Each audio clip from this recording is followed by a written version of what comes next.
Hey guys! So today I'm going to be filming a custodial frequently asked question. Allie Clements asked me a lot of questions. I've seen them posted on Tumblr and Facebook, and these are ones that I personally had before I got custodial. So let's get into it. My role was custodial in Fantasyland and Tomorrowland for spring 2016. So I worked in the ever-busy Magic Kingdom. I usually was Storybook female or Star Trader female. I did work some streets, but I usually traded them away for restrooms. People either love restrooms or hate them. You will find that, and people will give away their shifts all the time. So, the first question is, what's so great about custodial? Custodial has a lot of guest interaction. Besides guest relations, we get the most, I would say.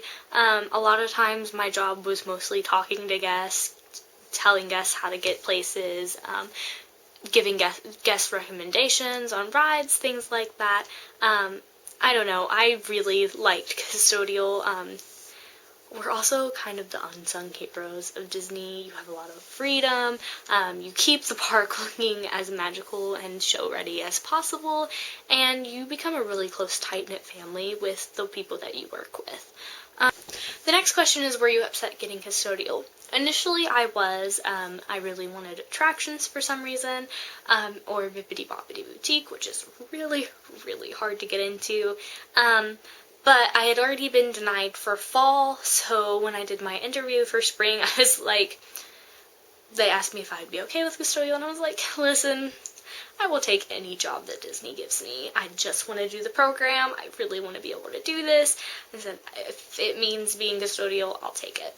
So I got custodial, and I was really, really apprehensive about it, but my best friend, Nikki, who was one of my roommates on my program, was custodial her first program, and she really, really helped me to stick it out, and really encouraged me, and I am so grateful for her because it has been the absolute biggest blessing of my entire life. I was convinced on my very first day that I was going to self-term.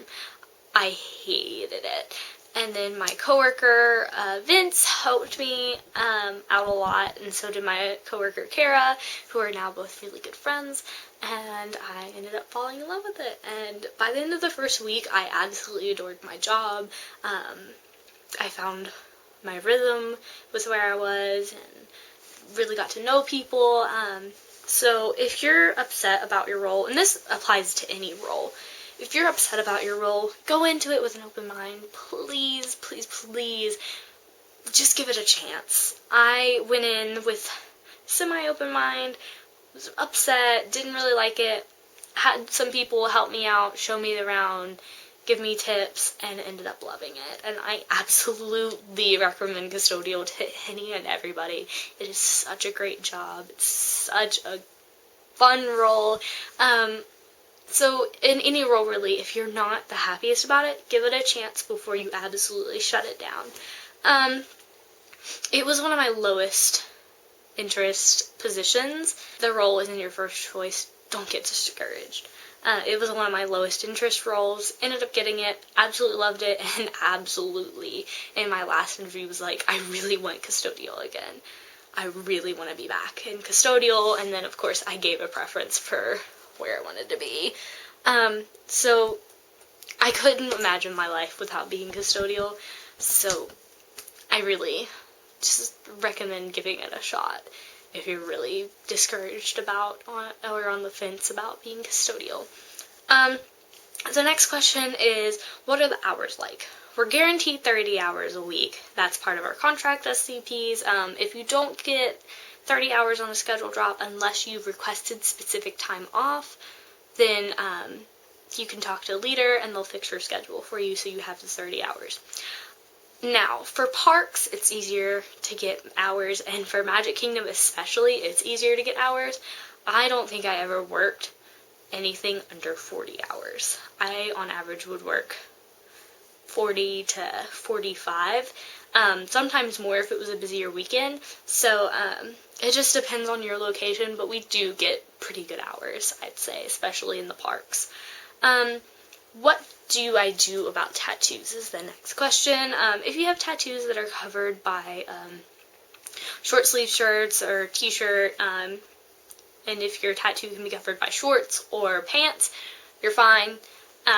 If your tattoo's like on your lower leg, just wear the pants option.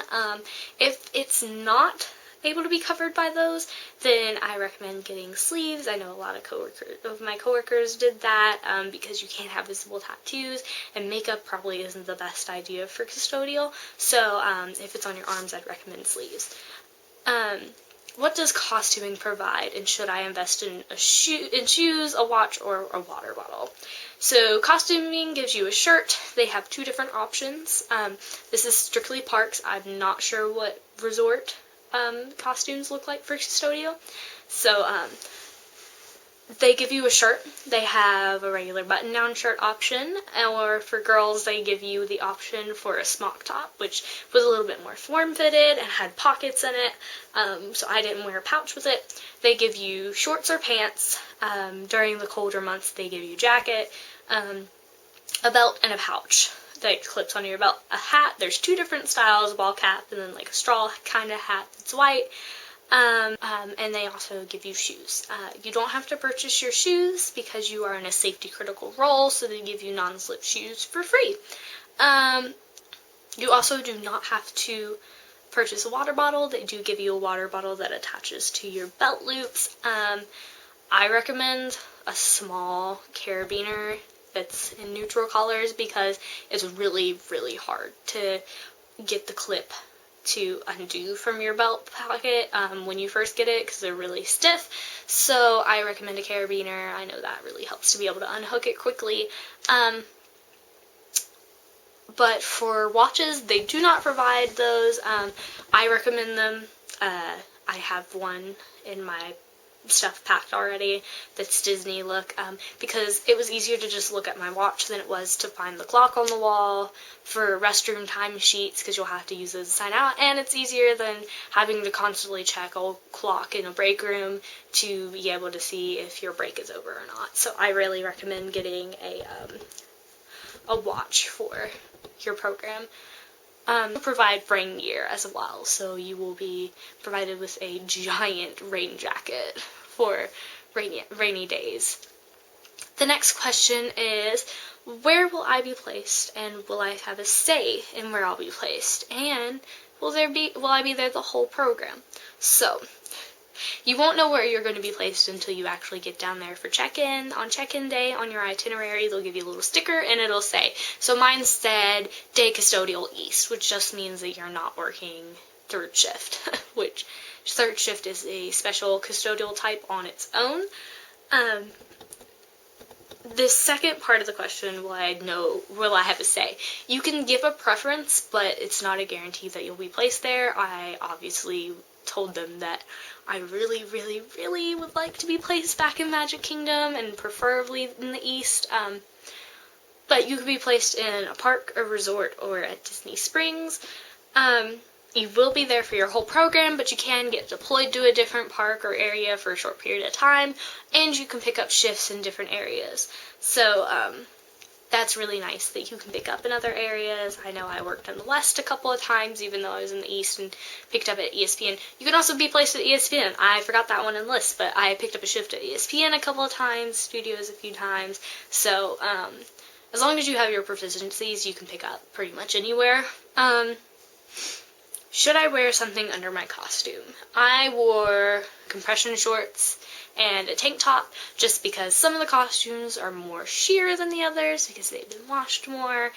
I personally just felt more comfortable that way. It's a personal preference, but I recommend it, especially for us girls. Under our white costumes, it just makes it nicer and make sure that you're not showing anything more than you want to be. The next question, what does a typical day look like? How do restrooms work, and how do streets work? So depending on where you're at, a typical day is different. I've been told by my boyfriend that the breakdown of streets has changed, so I can't really give you much on that. He's a custodial coordinator in the South, so things have changed. They're doing a new tester thing in Tomorrowland, so I can't really say how streets are, but you'll be given an area, and you'll be in charge of the area, trash, sweeping, things like that. But the breakdown of everything has changed. For restrooms, you go in, you make sure you sign in. You go in, you check that your restroom is stocked, you check that everything looks nice, that there's no toilet paper on the floor, counters are wiped dry, mirrors are wiped down and clean. Make sure that everything, all the paper products are stocked, and just make sure that it smells nice. Keep it looking nice and Disney show ready, and you just kind of go back in and check that every once in a while. And obviously you pull trash in sandy bags, and then you take your trash to the compactor. So it's really just going in, setting it up. I would set it up. There's nothing crazy going on. Make sure the seats are clean and wiped down, and at the end of the night you close out. And it's really, really easy. But you'll learn all that in training as well. But it's basically just sweeping, pulling trash, cleaning everything, making sure that everything's nice. You will have to deal with code V's, code H's, and code U's, which is poop, pee, and vomit, as well as BBPs. We are the ones that are trained to clean up bloodborne pathogens. So you'll be trained on that as well. There's special procedures, special chemicals, but you'll have to deal with that. Next question is, do you get a lot of guest interaction? I had so much guest interaction that honestly, I had more of that than I did cleaning. One of my favorite stories is about a little boy who saw me pushing in chairs at the lunching pad and came over and started helping me at the end of my shift. And so I gave him the little honorary custodian stickers, and he was so sweet and so cute. And later on, his mom came up to me and thanked me and told me that he was autistic, and told me that her son hadn't spoken to a single cast member all day, and that cleaning was the way that he connected with people. And so it meant a lot that I took the time to let him help me and speak with him and give him stickers. So I ended up walking off stage after that crying because it was just so sweet. And then another one, it was Princess Katie, where I was Castle Zone, back when zones existed, and I was doing trash through my zone, and I had a grab and go, which showed you the zones, and it was like a little map. And this little girl ran up to me and she goes, "Are you a princess?" And I was like, "No, but I help the princesses keep the kingdom clean." And she was so excited. She had just met Anna and Elsa, and she wanted to show me her autograph book. So we flipped through her autograph book, and I called her Princess. And she goes, "That means I'm a princess and I can sign autographs too." So I actually have my little grab and go still in my little box of keepsakes with Princess Katie's signature on it, and to this day is one of my absolute favorite moments from working at Disney. And I'll always have those memories no matter what. Then that I get a lot is, do I get to do water art? So this is a tricky question, because right now they're training a lot of CPs in Magic Kingdom to do water art. But while I was there, it was not common.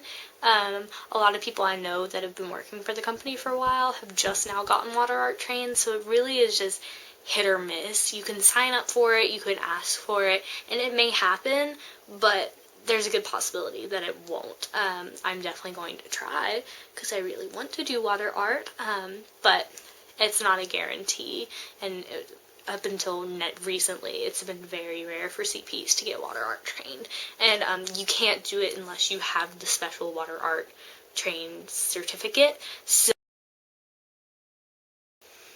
don't get your hopes up, but I mean, definitely try. I mean, not to dash dreams, absolutely try, because I'm definitely going to try for it. The next question is, do you work with the same people every day? Yes, there will be random EHH cast members, obviously, and people who pick up shifts from cast members, but for the most part, it's going to be the same people that work in your area, because like I said, you'll be given a zone, or not a zone, you'll be given a land.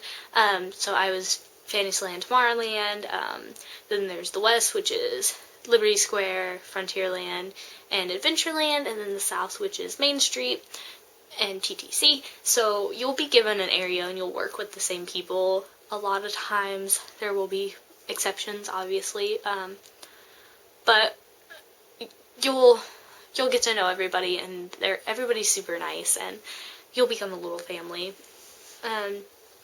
The last question is, what does our training look like, and when will I actually start work? So you obviously go through traditions, which was in my last video, and then you will have your training days at Disney University. I don't remember the exact order of the classes, but there's Welcome to Ops and Once Upon a Time is Now. Which one of those is another tour of Magic Kingdom? There's probably a few other courses that I'm forgetting, but it's been a while since I've been down there. But it's classes that'll teach you things about Custodial as well as the park and how things are done. And then you will have, after your training at DU, you'll have training on the job. So you'll have a trainer that you'll meet with, and they will have one day of restrooms with you and one day of streets with you. They'll show you exactly what to do, make sure that you know what you're doing. I was lucky enough to have a code U and a code V during my training days, so we got to clean those up. But I absolutely love my trainer. Her name is actually Erin as well, and I absolutely loved her, and she's super awesome, and so glad that I had her as my trainer, and she's the best. So shout out to Erin, best trainer ever, except maybe Wesley, because he just got trainer. But you'll have one day when you are going to be on streets, and they'll show you that, and then one day that they'll show you restrooms, and then the third day is the assessment. So you'll be with someone other than your trainer, you'll take a test, and then you'll go and show how to do streets, how to do BBP, and how to do restrooms. And if you pass that, then yay, congratulations, you are officially a custodian of Magic Kingdom. And you get to start work. So be warned, you may get a sweeper shift before you're trained. I had a sweeper shift on a holiday weekend before I had gone to training, got put in Liberty Square with another custodial CP, and we swept through. I had like Haunted Mansion up to Diamond Horseshoe, swept through there. She had Diamond Horseshoe up to Big Thunder and Splash, and then we would meet up for lunch and everything. Just tell the coordinator that this is your first day, you've never worked before, you haven't been trained, and they'll tell you what to do, and they'll be prepared that you might get a sweeper shift thrown in there before you actually go through formal on-the-job training. But it's not that big of a deal, and it's not hard. It's just kind of an extra body to help keep the mess down during busier days. But basically, you'll go through your on-the-job training, your DU training, and your assessment, and then you're a custodian, and you get to help create magic for everyone. And one of my favorite stories that I want to include is one of my coworkers and I were working sister zones, and we found a couple that had the Mickey and Minnie wedding ears, and they had just married buttons. They had gotten married the day before, and so we were like, oh, that's awesome, congratulations. And my coworker was like, when you get off the ride, we're gonna have a surprise for you. So we went and got the Mickey bars, and once they got off of Buzz's Space Ranger spin, we had Mickey bars for them, and they were so happy, and it was just a great moment. So those types of things are great.